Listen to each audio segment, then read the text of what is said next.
অনেক ভালো আচরণ করত। ওদের জীবনে কোনো দুঃখ ছিল না।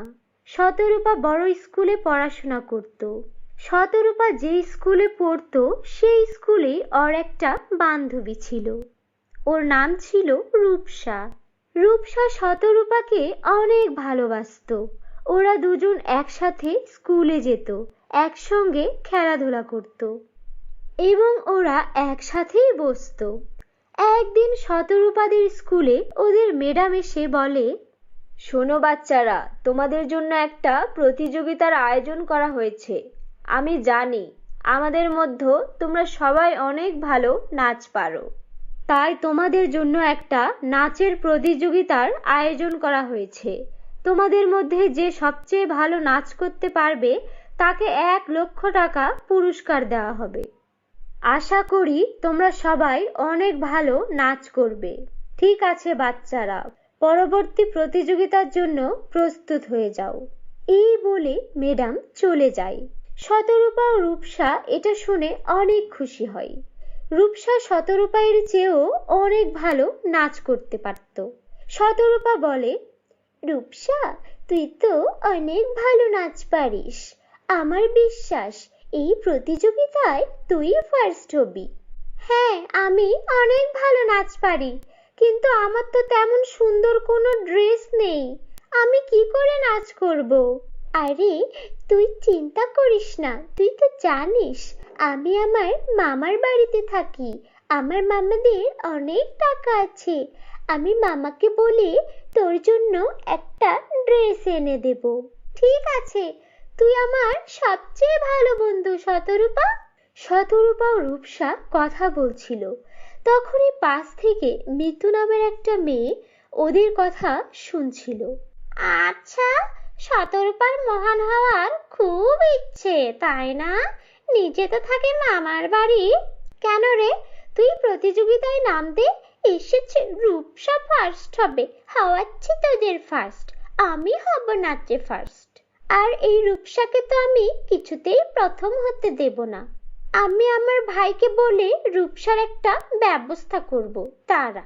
এরপর মিতু ওর বাসায় যায় আর ওর ভাইকে বলে, ভাইয়া ভাইয়া, আমাদের স্কুলে একটা নাচের প্রতিযোগিতা আছে। আমি সেই প্রতিযোগিতায় নাম লেখাতে চাই, কিন্তু আমাদের ক্লাসে যে রূপসা আছে ও নাকি প্রতিযোগিতায় অংশ নেবে। আর হ্যাঁ, সত্যি অনেক ভালো নাচে। ও নাচলে তো আমি প্রতিযোগিতায় জিততেই পারবো না। তুমি একটা কাজ করো, তোমার বন্ধুদেরকে সাথে নিয়ে রাস্তায় রূপসাকে আটকে ওর পাটা ভেঙে দাও, যেন ও একদমই নাচতে না পারে। আচ্ছা বোন, কোনো ব্যাপার নয়। তুই তো জানিস আমার বন্ধুরা মারামারিতে অনেক এক্সপার্ট। এই রূপসার পা আমরা আজই ভেঙে দেব। মিতু অনেক খুশি হয়।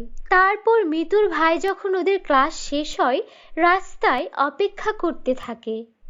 সে শতরূপা ও রূপসার আসার পথে রূপসাকে পথ আটকায়। তারপর রূপসার পায়ে একটা লাঠি দিয়ে অনেক জোরে আঘাত করে, যার কারণে রূপসার পা ভেঙে যায় আর অনেক রক্ত পড়তে শুরু করে। শতরূপা অনেক থামানোর চেষ্টা করে, কিন্তু ওরা কারো কথাই শোনে না। এভাবে রূপসার পা ভেঙে দিয়ে মিতুর ভাই সেখান থেকে চলে যায়। এরপর শতরূপা তাড়াতাড়ি করে রূপসাকে হাসপাতালে ভর্তি করে। রূপসা ছিল অনাথ মেয়ে। রূপসার বাবা মা কেউ ছিল না। রূপসা ওর বুড়ো দাদির সঙ্গে বাস করত। এই খবর পেয়ে ওই বৃদ্ধ দাদি চলে আসে। আরে আমার নাতনিটার এই অবস্থা কি করে হলো? এবার এই পা নিয়ে মেয়েটা কি করবে?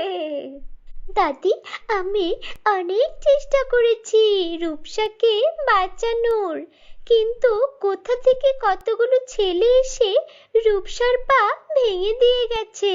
আমি ওকে বাঁচাতে পারিনি।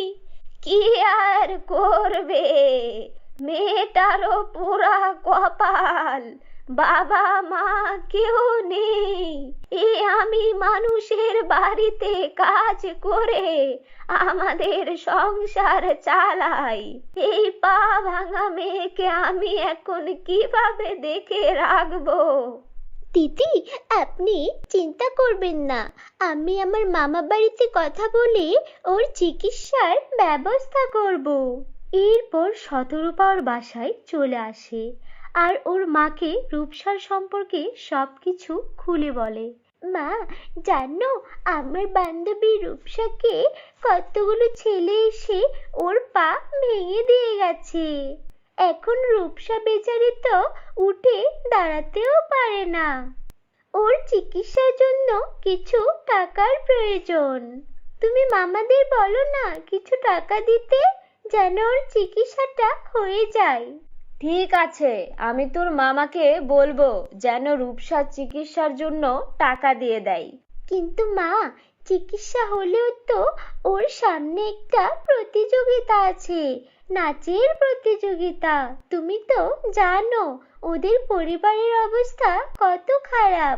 এই প্রতিযোগিতায়ও জিততে পারলে 1,00,000 টাকা পুরস্কার পেত, কিন্তু ও তো এখন নাচতেই পারবে না। মা, আমার মেয়েটা কত লক্ষ্মী, নিজের বান্ধবীর জন্য কেউ এত করে।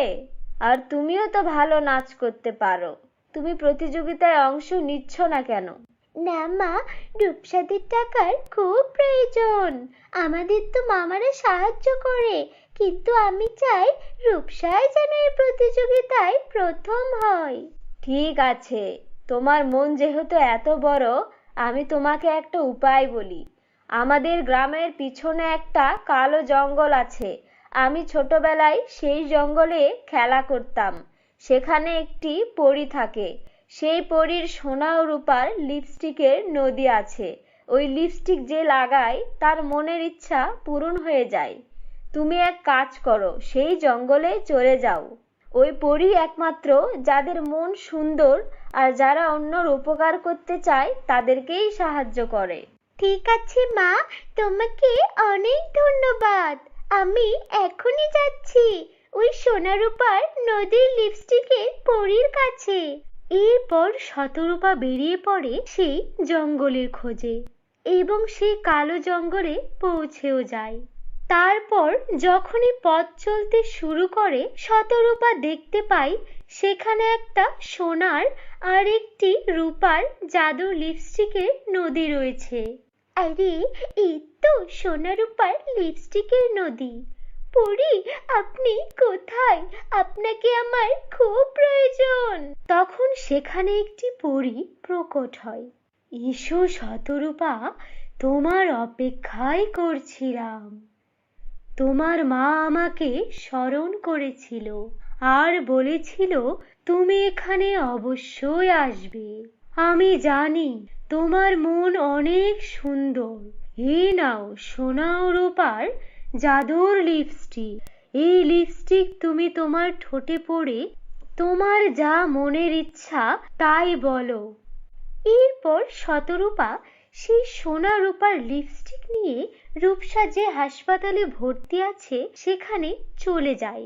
রূপসা এদিকে হাসপাতালের বিছানায় শুয়ে কান্না করছিল। শতরূপাকে দেখে রূপসা বলে, শতরূপা, আমার সব শেষ হয়ে গেল। ভেবেছিলাম এই প্রতিযোগিতায় 1,00,000 টাকা পাবো, তাহলে আমার আর আমার দাদির জন্য জীবনটা একটু সহজ হতো, কিন্তু এখন তো কিছুই হবে না। কে বলেছে কিছু হবে না? দেখ আমি তোর জন্য কি এনেছি। শতরূপা সেই সোনা ও রূপার লিপস্টিকটা রূপসাকে দেখায়, আর যখনই ও সোনা ও রূপার লিপস্টিকটা ওর ঠোঁটে লাগায় তখনই রূপসা বলে, জাদুর সোনা রূপার লিপস্টিক, আমার বান্ধবী রূপার পাটা একদম ঠিক করে দাও। তো এতটুকু করতেই রূপার পা একদমই ঠিক হয়ে যায়। এরপর শতরূপা বলে, জাদুর সোনা রূপার লিপস্টিক, আমার বান্ধবীর জন্য একটা সুন্দর লেহেঙ্গা প্রকট করো। এটুকু বলতেই শতরূপার সামনে একটা সোনার লেহেঙ্গা প্রকট হয়। এসব দেখে রূপসা একদমই অবাক হয়ে যায়। তখন শতরূপা সব ঘটনা খুলে বলে। সব শুনে রূপসা শতরূপাকে অনেক ধন্যবাদ দেয়। পরবর্তী দিন নাচের প্রতিযোগিতায় সেখানে মিতু নাচ করতে আসে এবং সে নিজের মতো নাচ করে। কিন্তু যখন রূপসা এসে নাচের প্রতিযোগিতায় নাচ করতে থাকে, ওর নাচ দেখে সবাই মুগ্ধ হয়ে যায় আর বিচারক রূপসাকে নাচের প্রতিযোগিতায় প্রথম ঘোষণা করে। আর সেই প্রতিযোগিতায় জয়ী হওয়ার জন্য রূপসাকে 1 লাখ টাকা পুরস্কার দেয়। রূপসা শতরূপাকে আর সেই পরীকে মন থেকে ধন্যবাদ জানায়। রূপসা ও শতরূপা দুই বান্ধবী সারা জীবন মিলেমিশে জীবন কাটাতে থাকে। তো বন্ধুরা, কেমন লাগলো তোমাদের আজকের এই গল্পটি? কমেন্ট করে জানিয়ে দিও। ভালো লাগলে লাইক করে দিও। আর তোমরা যদি আমাদের চ্যানেলে নতুন হয়ে থাকো, আমাদের চ্যানেলটিকে সাবস্ক্রাইব করে বেল আইকন অন করে দিও। ধন্যবাদ। এমন হয় না বললেই চলে। তবুও টেনে টুনে করিম ও কমলা কোনো রকমে সংসার চালায়। এদিকে পাশের বাড়ির রমলা ভাবিও কমলাকে ধারের টাকাগুলো পরিশোধ করার জন্য বলে দেয়। প্রতিদিনের মতো আজও করিম খালি হাতেই বাড়ি ফিরে যায়। না, আজও কিছু বিক্রি হলো না গো বউ। এরকম হলে কিভাবে চলবে বলো তো? ঘরে একটা দানা পানিও নেই, তার উপরে আবার মাথার উপরে এত ঋণের বোঝা। রমলা ভাবি তো আজই এসেছিল তার ধারের টাকাগুলো পরিশোধ করে নিতে। কালকে যদি টাকাগুলো দিতে না পারি তাহলে ঠিক একটা দফা রফা করেই ছাড়বে। কিন্তু কি করব বলো, এদিকে দুটো চাল ডাল কেনার টাকাও নেই। এবার হতাশ হয়ে দুজনেই ঘুমোতে যায়। আর কমলা বলে ওঠে, জানো, আমি মাঝে মধ্যে ভাবি আমাদের যদি একটা টাকার গাছ থাকতো তাহলে কতই না ভালো হতো বলো। হা হা হা, এমন স্বপ্ন তো আমিও দেখি বউ। সত্যি সত্যি যদি এমন হতো তাহলে তো আর কোনো চিন্তাই থাকতো না। গাছ লাগাতাম আর প্রতিদিন টাকা গুনতাম, কতই না ভালো হতো। হা হা হা হা। সৃষ্টিকর্তা কি আমাদের দিকে দেখবে না, নাকি এভাবেই আমরা একদিন না খেতে পেয়ে মরবো? তুমি একদম চিন্তা করো না বউ, সৃষ্টিকর্তার উপর বিশ্বাস রাখো, দেখবে তিনি একটা না একটা ব্যবস্থা ঠিক করে দিয়েছে। এবার নাও দেখি, এত চিন্তা না করে ঘুমিয়ে পড়ো। তখন রাত 3টে কি 4টে। হঠাৎ কমলা তার স্বপ্নে দেখে, মা কমলা, আমি তোর উঠোনে চারা গাছটা পুঁতে দিলাম।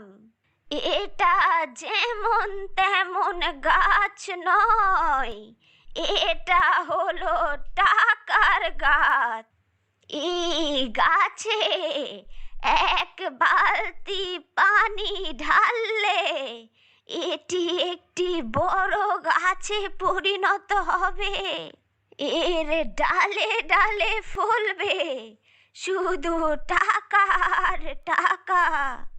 তবে হ্যাঁ, একটা কথা মনে রাখিস, এই গাছ নিয়ে গিয়ে নিজের উঠানে লাগাই, তবে সে চিরদিনের জন্য অন্ধ হয়ে যাবে। এ কি দেখছি আমি? এ তো সত্যিকারের একটা উঠানে চারা গাছ। আমি তো নিজের চোখকে বিশ্বাস করতে পারছি না। কই গো, শোনো গো, এদিকে এসো। এরপর কমলা করিমকে তার স্বপ্নের কথা সব কিছু খুলে বলে।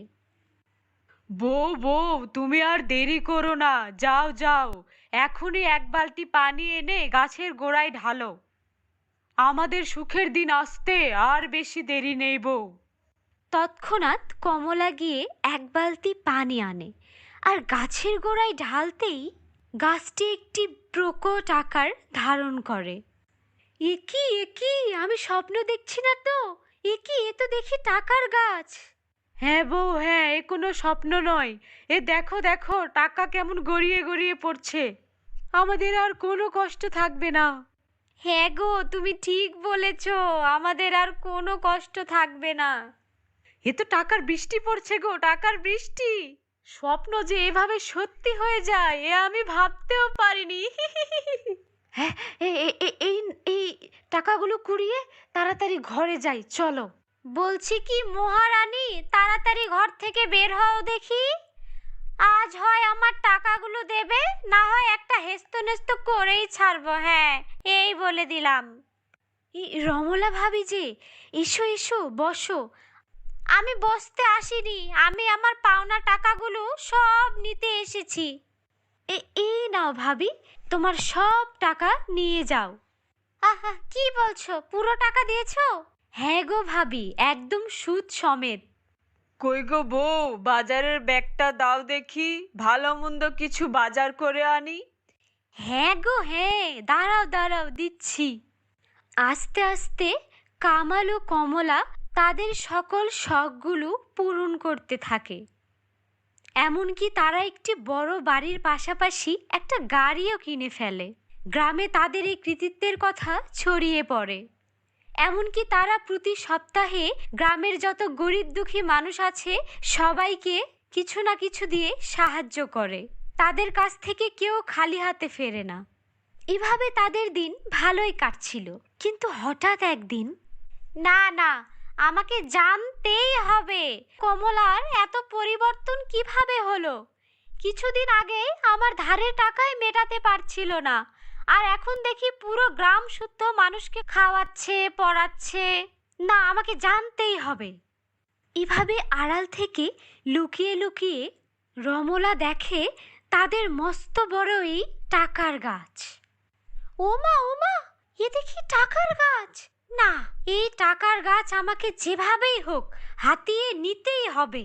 দাঁড়াও, তোমাদের বড়লোক হওয়া আমি বের করছি। এই বলেই করিম ও কমলা ঘরে চলে গেলেই রমলা চারা গাছটি নিয়ে চলে যায়।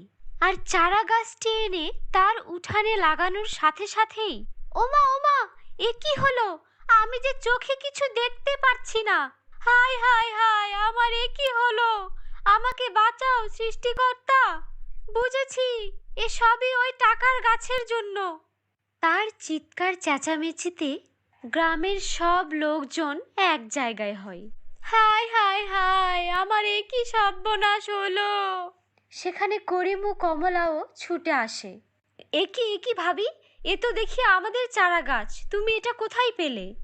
আর বলো না, আমি লোভের যন্ত্রণায় তোমাদের এই টাকার গাছটা চুরি করে এনেছিলাম, আর সৃষ্টিকর্তা আমাকে তার ফলস্বরূপ অন্ধ বানিয়ে দিয়েছে। আমাকে মাফ করে দাও, আমি আর কোনোদিন লোভ করব না। কিন্তু আমরা তোমাকে মাফ করে দিলেও এটা তোমার কর্মেরই ফল। তোমাকে সারা জীবন এই ফল ভোগ করতে হবে। আজ তুমি যদি লোভ না করতে, তাহলে অন্তত তুমি হয়তো এই পৃথিবীটা দেখতে পারতে। এরপর রমলার দিন কাটতে থাকে খুবই কষ্টের সাথে, আর করিম ও কমলার দিন কাটতে থাকে হাসি খুশিতে।